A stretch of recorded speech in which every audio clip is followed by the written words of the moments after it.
جو روزہ رکھتے خدا کی ہیں، طرف رجوع کرتے عام ہیں۔ انسان کے لیے نہیں۔ اگر ایک آدمی سرکشی کا راستہ اختیار کرتا ہے، یعنی رمضان کے مہینے میں اگر بندہ خدا کی طرف رجوع کرے، اگر اللہ کا بندہ بن کر رہنے کا فیصلہ کر لے، اگر روزے کا اہتمام کرنے کا فیصلہ کر لے، تو اللہ اس کو یہ سپورٹ فراہم کرتے ہیں کہ جو اس طرح کی خارجی نوعیت کی مداخلتیں وہ ختم ہو جاتی ہیں۔ اچھا یہ بات ہے جو حدیث میں۔ اچھا، اب یہاں سے ہم اس سوال کی طرف آتے ہیں کہ روزہ کن چیزوں سے ٹوٹ جاتا ہے۔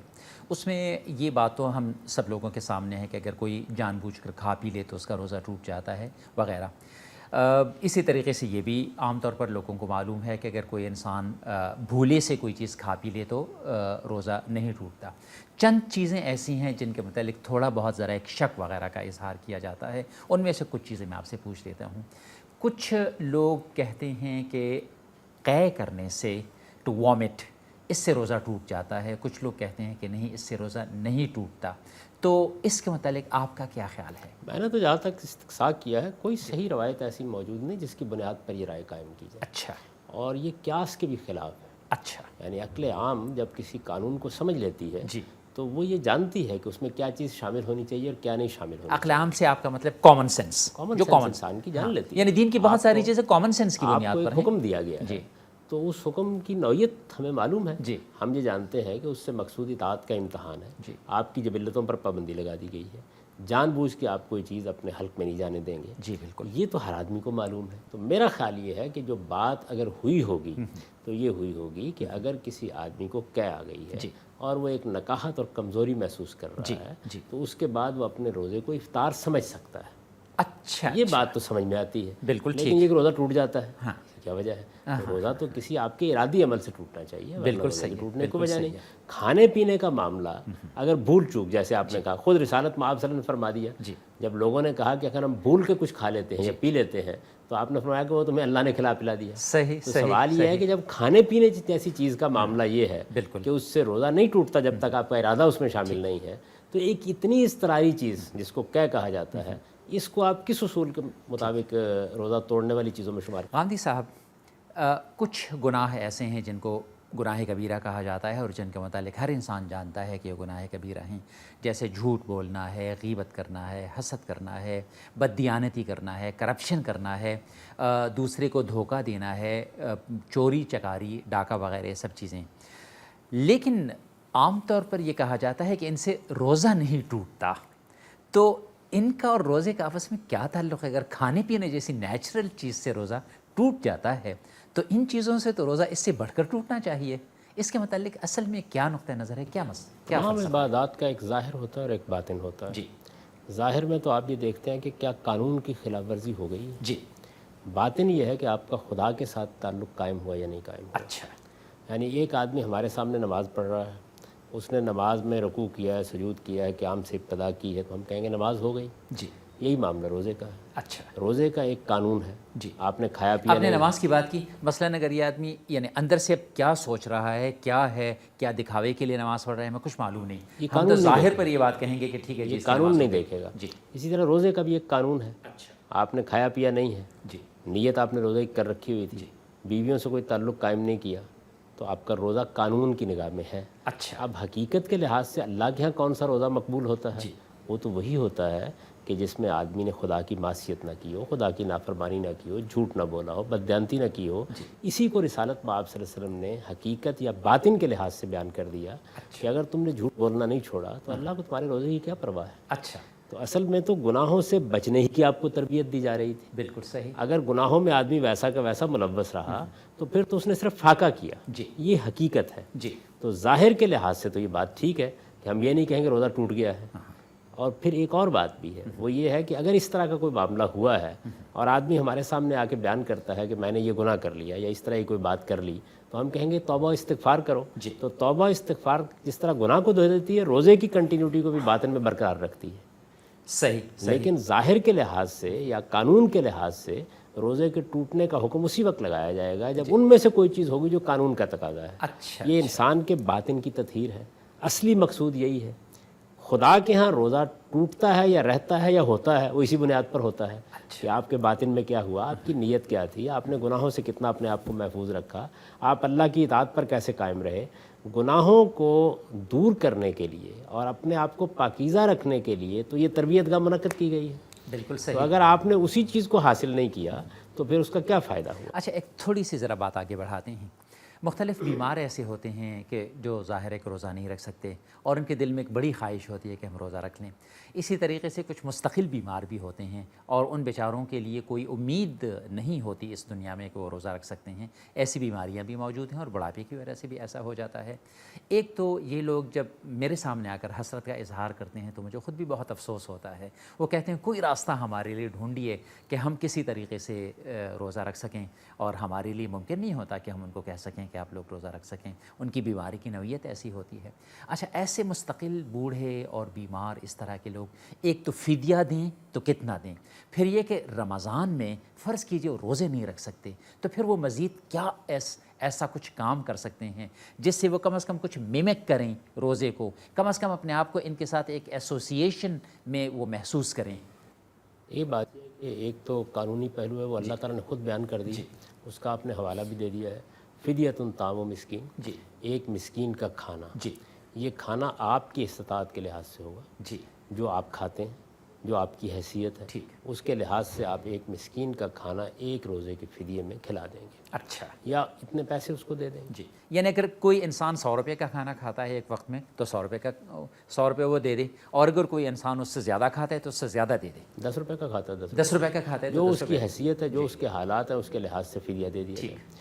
پھر چونکہ وہ روزے جیسی عبادت سے محروم ہو رہا ہے تو بہت سی دوسری عبادات بھی ہیں جو وہ کر سکتا ہے. نماز کا زیادہ اہتمام کر سکتا ہے, قرآن مجید کی تلاوت کا زیادہ اہتمام کر سکتا ہے, دین سیکھنے کا زیادہ اہتمام کر سکتا ہے, اس مہینے کو دین کی اپنے اندر بصیرت پیدا کرنے کا ذریعہ بنا سکتا ہے. ٹھیک. پھر رسالت مآب صلی اللہ علیہ وسلم نے جس چیز کو اس میں زیادہ شامل کیا ہے وہ انفاق فی سبیل اللہ ہے. اگر خدا نے دے رکھا ہے تو فدیے میں تو آپ نے قانون کا تقاضا پورا کر دیا, لیکن قانون کے تقاضوں سے بہت آگے اللہ تعالیٰ انفاق کی اپیل کرتے ہیں. آپ خدا کی راہ میں خرچ کیجیے, اپنے اعزاء پر, اپنے اقربا پر, اپنے قریبی دوستوں پر, اپنے ملازمین پر, اور اسی طرح سے اللہ تعالیٰ کے دین کے بہت سے کام ہیں جن پہ آپ خرچ کر سکتے ہیں. تو انفاق فی سبیل اللہ ایک ایسی چیز ہے کہ جس کی اگر آپ کو توفیق حاصل ہے تو آپ زیادہ سے زیادہ اس میں آگے بڑھ سکتے ہیں. اس سوال کے کچھ اور پہلوؤں کی طرف بھی میں آپ سے پوچھوں گا. غامدی صاحب, اس طرح کے لوگ جو ہیں جو کم از کم دوسروں کی خدمت کر سکتے ہیں, ان کو دوسروں کی خدمت بھی تو کرنی چاہیے نا رمضان کے مہینے میں. جی بالکل. ایک آدمی انفاق نہیں کر سکتا, جی اللہ کا دیا اس کے پاس اتنا نہیں ہے, جی تو وہ کم سے کم لوگوں کی خدمت کر سکتا ہے. جی, کسی بوڑھے کے کام آ سکتا ہے, کسی مریض کے کام آ سکتا ہے. اسی طریقے سے سفر کا روزہ ہے. سفر کے روزے کا متعلق میں نے دیکھا ہے کہ ہمارے یہاں 2 انتہا پسندانہ ایٹیٹیوڈز پائے جاتے ہیں. ایک ایٹیٹیوڈ جو آج کل پایا جاتا ہے وہ یہ کہ اگر کسی انسان نے رمضان کے درمیان میں کہیں کھا پی لیا, کسی بس میں کھا پی لیا یا کہیں بھی کھا پی لیا, تو لوگ اسے بہت بری نظر سے دیکھتے ہیں.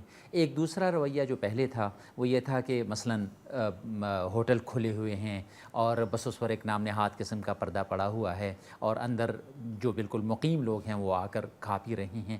تو اس کے متعلق اصل دین کا اعتدال کا طریقہ کیا ہے؟ حضور علیہ الصلوۃ والسلام نے کیا اس کے بارے میں ارشاد فرمایا ہے؟ نبی صلی اللہ علیہ وسلم نے بڑی خوبصورت بات کہی ہے کہ یہ کوئی نیکی کا کام نہیں ہے کہ آپ ضروری سفر میں روزہ رکھیں. اچھا. سفر میں اللہ تعالیٰ نے اجازت دی ہے کہ آپ روزہ چھوڑ سکتے ہیں. جی. اپنی حالت کے لحاظ سے اور سفر کی نوعیت کے لحاظ سے آدمی افطار کر سکتا ہے. اچھا. اب اگر اس نے افطار کیا ہے اور وہ مسافر ہے تو آخر کہیں کھانا کھائے گا, جی, بھوکا تو نہیں رہے گا نا. اس لیے روزہ نہیں چھوڑا تھا کہ وہ اس کے باوجود فاقہ کر کے واپس آ جائے گا.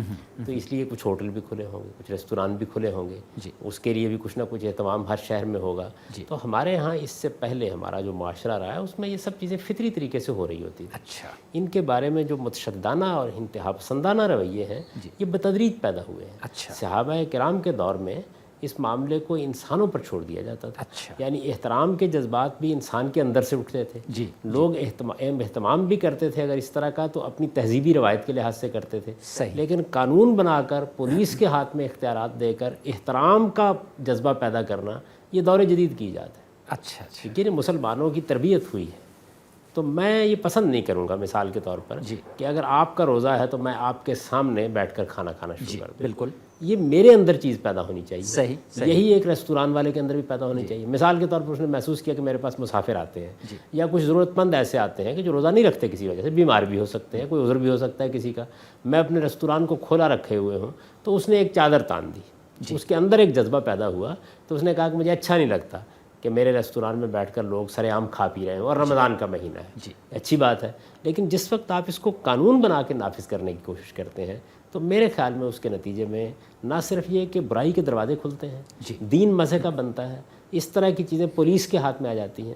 آپ دیکھیے کہ جو اچھے مہذب معاشرے ہیں وہ اس بات کی قانون سازی میں انتہائی کوشش کرتے ہیں کہ کم سے کم چیزیں قابل دست اندازی پولیس ہوں۔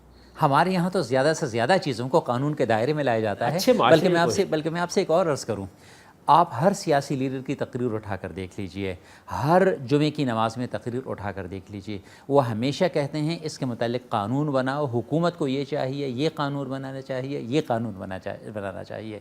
گویا سوسائٹی کا فرض اور فرد کی ذمہ داری، اس کو عام طور پر لوگ بھول جاتے ہیں۔ اس کی وجہ یہ ہے کہ دیکھیے ہمارے علماء ایک لمبے عرصے تک قاضی رہے ہیں، جی قاضی کا مزاج قانون نافذ کرنے کا ہوتا ہے۔ اچھا یعنی چونکہ یہ ہوا کہ جب امام ابو یوسف نے رحمۃ اللہ علیہ یہ ذمہ داری سنبھال لی کہ وہ عباسی سلطنت کے قاضی قضات ہو گئے، جی تو قضاء کا ایک پورا نظام وجود میں آیا، اچھا زیادہ تر علمائی ان مناصب پر فائز کیے گئے، ٹھیک ہماری حکومتوں میں یہ ذمہ داری انہی کے پاس رہی، تو ایک خاص نفسیات بن گئی ہے ہمارے علماء کو، فتویٰ دیں گے۔ اچھا آپ یہ دیکھیے نا کہ آپ ان کے پاس جائیے دین سیکھنے کے لیے تو وہ کہیں گے اس معاملے میں فتویٰ یہ ہے، اچھا یا فیصلہ سنائیں گے۔ یعنی یہ نہیں کہیں گے کہ یہ میرا نقطہ نظر ہے، یہ ایک دوسرا نقطہ نظر ہے، اس میں تم دیکھ لو دونوں طرف کے دلائل کو کہ کون سی چیز تمہیں زیادہ موزوں لگتی ہے، بلکہ وہ ایک خاص ورڈکٹ دے دیں گے۔ رسالت مآب صلی اللہ علیہ وسلم اپنے بارے میں کہتے ہیں بوئست معلمہ، جی تو اصل میں تو آپ کو ایک معلم بن کے رہنا ہے۔ ایگزیکٹلی استاد بڑی شفقت کے ساتھ لوگوں کو اپنے شاگرد سمجھ کر بات سمجھاتا ہے،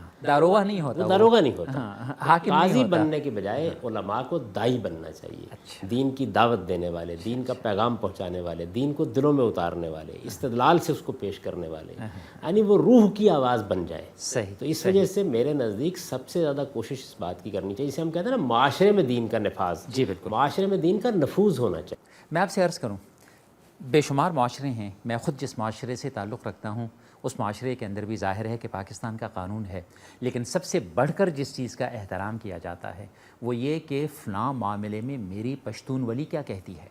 پشتون ولی جو کچھ کہتی ہے کوئی اس کی مخالفت کا تصور تک بھی نہیں کر سکتا۔ تو چنانچہ یہی چیز جب ایک تہذیب بن جاتی ہے، اسلام جب ایک تہذیب بن جاتا ہے، تو پھر وہ قانون کے زور کے بجائے پھر انسان کے اندرونی زور سے وہ باہر جو ہے اپنے آپ کو نمایاں کرتا ہے۔ خدا نے یہ قانون بنا دیا کہ آپ رمضان میں روزے رکھیں، جی یہ بہت کافی ہے۔ جی اب اس کے بعد احترام رمضان کا ایک آرڈیننس آپ نافذ کر دیتے ہیں۔ جی اس سے سوسائٹی کے اندر رمضان کے بارے میں جو تصور پیدا ہوتا ہے وہ اصل میں ایک قانونی حکم کا زیادہ پیدا ہوتا ہے، بنسبت اس کے کہ یہ خدا کی عبادت کا مہینہ ہے، اس میں مجھے خدا کی طرف رجوع کرنا ہے، اس کا ایک عمومی احترام قائم رکھنا ہے۔ یہ چیز تعلیم سے منتقل ہوگی تو سوسائٹی کی روح بن کر اس میں سرایت کر جائے گی، اور یہ قانون سے آئے گی تو یہ سوسائٹی کے اوپر سے گزر جائے گی اور نیچے صرف رد عمل پیدا کرے گی۔ غامدی صاحب، پچھلے ایک پروگرام میں آپ نے فرمایا تھا کہ یہ غور و فکر کا مہینہ بھی ہے، اس میں انسان غور و فکر کرے، اس میں انسان سوچے، اس میں انسان تدبر کرے۔ قرآن مجید کے ایک ارشاد سے یہ بات معلوم ہوتی ہے کہ پچھلے مذاہب میں اس طرح کا ایک تصور بھی گویا تھا، جیسے حضرت زکریا علیہ السلام کے متعلق یا شاید حضرت مریم علیہ السلام کے متعلق یہ بات آئی ہے کہ انی نذرت للرحمن صوما، تو اس یعنی میں نے چپ کا ایک روزہ گویا رکھا ہوا ہے۔ تو یہ چپ کا روزہ کیا چیز ہے؟ کیا آج کل بھی ہم اس کانسیپٹ سے کوئی فائدہ اٹھا سکتے ہیں؟ جب اللہ کہتا ہے کہ آپ رمضان میں روزہ رکھیں جی تو اس میں تو جن چیزوں پر پابندی لگائی گئی ہے سب مذاہب میں انہی پر پابندی رہی ہے۔ اچھا ایک یہ ہے کہ آپ نظر کے طور پر نفل روزہ رکھتے ہیں، اپنے اوپر واجب کر لیتے ہیں۔ اچھا جیسے مثال کے طور پر آپ نے یہ نظر مان لی کہ میں بیت اللہ کا حج کرنے کے لیے جاؤں گا جی اور میں کسی قافلے میں سفر کروں گا، کسی جہاز سے نہیں جاؤں گا۔ اچھا اچھا تو اس طرح گویا آپ نے ایک زائد پابندی اپنے اوپر لگا لی۔ جی جی نظر آپ نے کرنے خود اپنے آپ کو پابند کر دیا، کسی اور نے یا پروردگار نے آپ کو پابند نہیں کیا تھا۔ آپ نے سورہ حج میں یہ دیکھا ہوگا کہ وہاں پر جب طواف کا ذکر ہوا ہے جی تو اس میں یہ بیان کیا گیا کہ پھر تم اس کے بعد اپنے میل کچیل دور کرو، اپنی نظریں پوری کرو۔ جی بالکل صحیح۔ تو ایک تو یہ ہے کہ حج کے مناسک اللہ نے مقرر کر دیے، وہ تو ہمیشہ سے وہی ہے، سیدنا ابراہیم علیہ السلام کے زمانے سے وہی ہے۔ ایک یہ کہ آپ نے اوپر کوئی زائد پابندی لگا لی، اچھا تو یہ سیدنا زکریا نے ایک زائد پابندی اپنے اوپر لگائی ہوئی تھی، اور یہ لگائی جا سکتی ہے بشرطے کہ کوئی چیز اس میں شریعت کے خلاف۔ غامدی صاحب، اس میں ہم مزید بھی کچھ باتوں کی طرف توجہ دلائیں گے۔ آج کے پروگرام کا وقت دراصل ختم ہو رہا ہے۔ ناظرین، آج کے پروگرام کا وقت ختم ہو رہا ہے۔